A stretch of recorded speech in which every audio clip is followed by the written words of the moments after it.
আসসালামু আলাইকুম। শিবির মানে আতঙ্ক, শিবির মানে ভয়।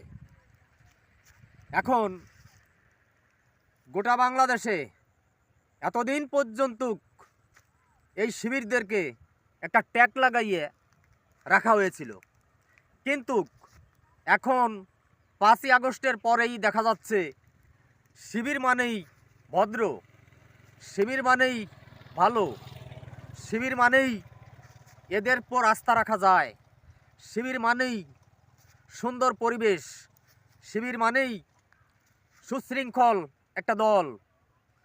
আসলে এই যে ছাত্র শিবির, এদের জয় জয়কার, বাংলাদেশের 64 জেলায় বিভিন্ন জায়গা থেকে বিশ্ববিদ্যালয়ে লেখাপড়া করে, আর এরা শিবিরকেই বেছে নিচ্ছে।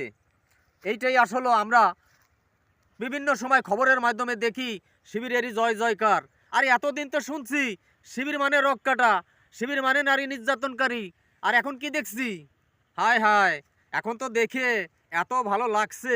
এখন শোনেন, এই যে সামনে যে নির্বাচন আসতেছে, এই নির্বাচনে ভোট কাটিয়ে ক্ষমতায় আসবেন, এই চিন্তা মাথার থেকে মুছে ফেলান। কারণ বাংলাদেশের সমস্ত বিশ্ববিদ্যালয় কিন্তু ছাত্র শিবিরের দখলে। ফাইজলামতি করলে কিন্তু মুহূর্তের মধ্যে অ্যাটাক করে ফেলবে।